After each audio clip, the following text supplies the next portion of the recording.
The day I raised Lazarus from the dead, they had sealed the tomb and mourned him for 4 days.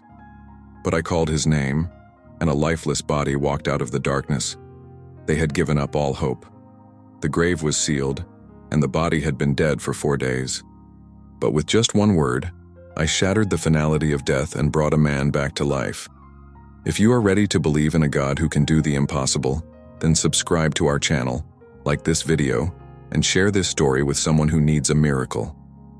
I was in the land of Perea, far across the Jordan River, in the very place where John the Baptist had first baptized. The air was dry and warm, filled with the scent of wild olive and a deep, sun-baked earth. My disciples and I had been ministering to the crowds, teaching and healing, sharing the truth of my Father's kingdom with all who would listen. The days were long, filled with questions, with miracles, and with the simple joy of being in the presence of those who longed for a new way. It was a time of work, of planting seeds, of preparing hearts for the harvest. But my heart was often in another place, a small, humble village on the other side of the river, a quiet place called Bethany. There I had friends, people whom I loved with a love that was not bound by the spiritual or the public, but by the simple human bonds of affection and companionship. There was Martha, whose heart was a whirlwind of service and devotion. She loved to fuss and to serve, to make sure every detail was perfect, to care for every need. Then there was her sister, Mary, whose spirit was a quiet, deep well of contemplation and worship. She would sit at my feet, her face turned toward mine, her heart soaking up every word as a thirsty sponge. And their brother, Lazarus, a man of quiet faith and a gentle spirit, who was as close to me as a brother. They were a family of simple faith, of deep love, and of a devotion that was woven into the very fabric of their lives. I had shared many meals in their home, a place that felt like a sanctuary from the demands of the crowds. I had laughed with them, I had listened to their worries, and I had shared the intimate truths of my Father's kingdom with them. This was the ordinary life I cherished with them, a place of rest, of simple love, and of a shared spiritual journey. They saw me not as a prophet or a king, but as a friend, a person who came to their home and shared in the quiet rhythms of their lives. They had no idea that their love for me, their quiet devotion, was about to become the stage for the most profound demonstration of my power the world had ever seen. I knew their hearts, I knew their faith, but I also knew the lesson that the world needed to learn, a lesson that could not be taught in a synagogue or on a hillside. It could only be taught in a graveyard, in a place of deep human grief and profound human limitation. The world believes in what it can see, in what it can touch, in what it can measure. And the greatest measure of human reality is the finality of death. But my Father's power is not bound by the laws of this world. It is not limited by what can be seen or touched. And their quiet home in Bethany, a place of ordinary love, was about to become the epicenter of an extraordinary truth.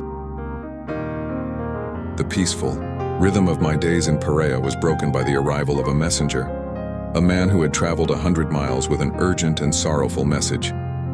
He was from Bethany, sent by Martha and Mary, his face etched with the exhaustion of a long and desperate journey. He found me in the midst of a crowd, and his eyes, filled with both hope and dread, found mine. The message was a simple, shattering one. Lord, behold, he whom you love is sick. He spoke the words with a reverence that was a testament to his own faith, but the sorrow in his voice told a deeper story. My disciples heard the news and saw the desperation in the man's eyes. They had seen me heal countless people from afar. They had seen me command fevers to break, command demons to flee, command the lame to walk. They expected an immediate response, an immediate journey, but I did something that confused them deeply. I stood in the midst of the crowd, a place of constant movement and noise, and I simply said, "This sickness is not unto death, but for the glory of God, that the Son of God may be glorified through it." I was speaking of a truth they could not yet grasp, a deeper purpose that was far beyond the scope of a simple healing. My disciples were a mix of confusion and frustration. They knew the danger of returning to Judea. The religious leaders there had just tried to stone me. They were looking for any excuse to seize me, any reason to silence me forever. To return to Bethany, so close to Jerusalem, was to walk into the lion's den. and to tell a man who had just traveled 100 miles with news of his friend's illness that this sickness was not unto death but for a deeper purpose was a confusing and unsettling answer. I knew that Lazarus was not just sick. I knew he was dying. I knew that the sickness was going to progress and that he would eventually succumb. But my words were not about the sickness. They were about the spiritual truth that was about to be revealed. The crack in their ordinary world, the disruption of their peace, was the first step toward a revelation that would forever change their understanding of my power. They were so focused on the physical, on the temporal, on the dangers of the journey, that they could not see the spiritual truth that was unfolding before their eyes. I stayed where I was for 2 more days, waiting, not for the right moment, but for the moment that the world would call too late. The breaking point arrived 4 days after Lazarus had been laid in the tomb. We had finally made the journey to Bethany, my disciples and I, a somber walk that was filled with both foreboding and a deep spiritual gravity. I knew that Lazarus had died. I knew that his spirit had left his body and that his soul had returned to the Father. But I was not worried. I was filled with a peace that was far beyond the comprehension of the men who walked with me. They were filled with fear. They had just escaped death in Perea, and now they were walking straight toward it in Bethany. We arrived at the village, a place of quiet grief and profound sorrow. The village was filled with mourners, the wailing and the weeping a physical presence in the air. The sadness was palpable. Martha, ever the one to meet a need, came out to meet me. Her face, a portrait of devotion and sorrow, was stained with tears. "Lord," she said, her voice filled with a profound and aching honesty, "if you had been here, my brother would not have died." It was a statement of faith, but also a statement of despair. She believed in my power, but she believed it was limited by time and by space. Mary, ever the quiet one, came to me and fell at my feet, her own grief a deep, silent river that overflowed in a torrent of tears. She spoke the very same words, a mirror image of her sister's sorrow. "Lord, if you had been here, my brother would not have died." The mourners who were with her were weeping. Their grief was real, their sorrow was palpable, and their tears were a physical manifestation of a life that was lost forever. And I, the Son of God who had come to conquer death, wept with them. I did not weep for a life that was lost, for I knew that it would be returned. I wept for the deep human pain of a heart that was broken, of a soul that was hurting. I wept because I loved them, and I was filled with a profound and overwhelming compassion for their sorrow. The crowd was confused. They had come to see me perform a miracle, and now they were seeing me weep. "See how he loved him," they said. But a few of them, filled with doubt, questioned, "Could not this man, who opened the eyes of the blind, have kept this man from dying?" The breaking point was not a moment of despair, but a moment of profound spiritual honesty. I knew they were at the end of their hope. And in that place of utter hopelessness, I was about to reveal a truth that would change their lives forever. The profound spiritual shift began when I commanded them to go to the tomb. It was a cave, and a great stone had been rolled across its entrance. It was a final physical seal on a life that was gone forever. Martha, ever the practical one, was filled with a fear that was both human and honest. "Lord, by this time there is a stench, for he has been dead 4 days." Her words were a testament to the reality of the situation. They were not burying a man who had just passed. They were burying a man who had been dead long enough for his body to begin its inevitable decomposition. The hope of a simple healing was gone. This was not a sickness. This was a physical, irrefutable death. I looked at Martha, my eyes filled with a love that transcended her fear. "Did I not tell you that if you believe, you will see the glory of God?" My words were a gentle rebuke, a reminder of the truth I had spoken to the messenger 100 miles away. My disciples, the mourners, and the onlookers were all holding their breath. They were about to witness a miracle that defied all reason and all reality. The stone was rolled away, a final physical act of surrender.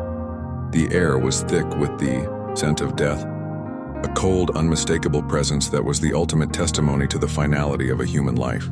The mourners were in tears, and the disciples were filled with a profound and holy fear.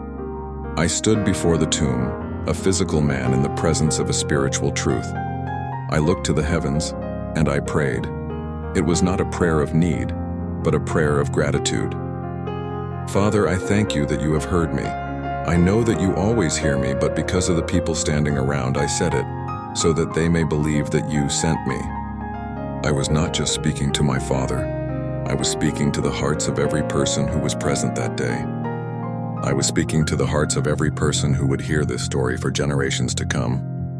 The power of a single word was about to be unleashed, a word that would not just change a physical reality, but a spiritual one. The shift was not just in the air around the tomb, it was in the very atmosphere of the universe. The laws of nature, of death, and of human reality were about to be broken. And a new reality, the reality of my Father's kingdom, was about to be revealed. The purpose of this miracle was not just to bring a son back to his family. It was not just to give a mother a reason to hope. It was not just to show the world that I had power over life and death. The purpose of this miracle was to reveal the very nature of my being. I am not just a healer or a prophet or a teacher.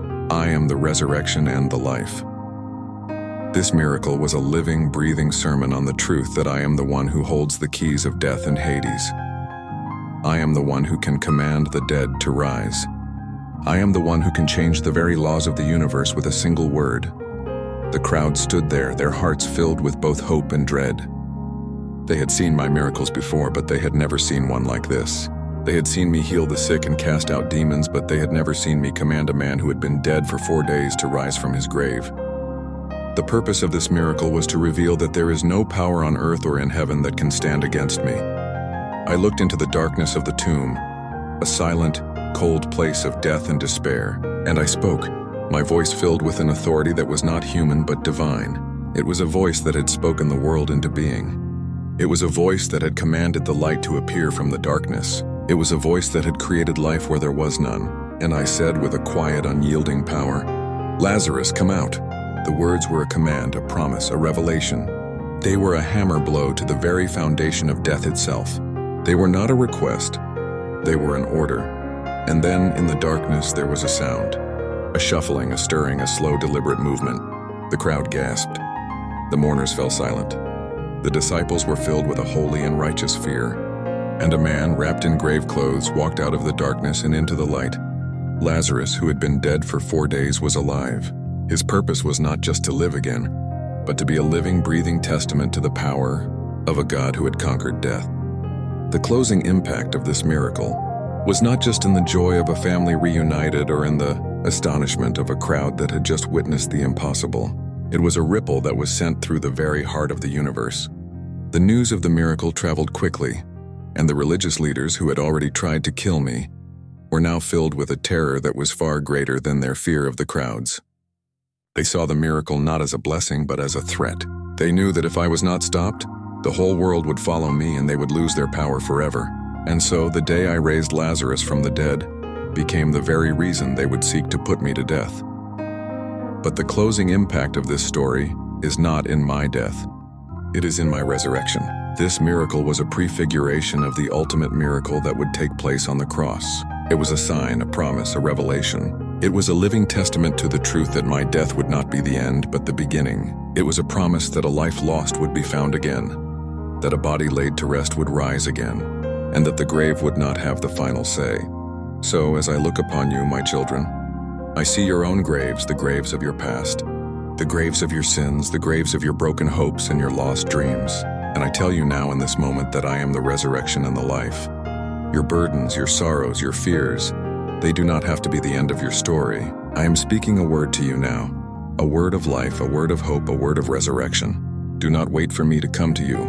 Simply believe that I am already there. Your miracle is not on its way. It has already begun. The stone has been rolled away and I am calling your name. It is time to come out of the darkness and into the light. My children, I want you to truly understand the day I raised Lazarus. When Martha and Mary wept, they believed that death was final, a wall I could not pass. But I tell you, a tomb is not an ending. It is simply a place where I am not yet finished. Your grief and sorrow are real, but my power is more real. I wept with them not because I was powerless, but because I was filled with a profound love for their human pain. The tears you shed for your lost hopes and broken dreams are seen by me. I am with you in your darkest moments, for my heart is a place of endless compassion. Do not believe that your sorrow is a barrier to my love. When I commanded them to roll away the stone, it was not for me but for them. I want you to participate in your own miracle, to take the first step of faith. Your part is to remove what is blocking you from my power, to let go of what you think is final. Your surrender is the first step toward your breakthrough. Then I spoke with a voice that had called the world into being, and I simply said, "Lazarus, come out." My power is personal. I know your name and I know your situation. I am speaking a word of life to you now, a word of hope and resurrection for your own impossible circumstances. Do not stay in your darkness. This miracle was a sign, a promise, and a revelation. It was a glimpse of the ultimate victory I would have over death on the cross. Your story does not have to end in a tomb. The same power that raised Lazarus from the dead is the same power that is working to bring you from your brokenness to new life. The story of Lazarus proves that no situation is too dead for my power. If this message has brought hope to your heart, don't let it end here. Like this video to help share this message of resurrection with a world that needs hope. Share it with someone you know who is facing an impossible situation. And comment below to tell us what dead thing in your life you are believing will be raised to life.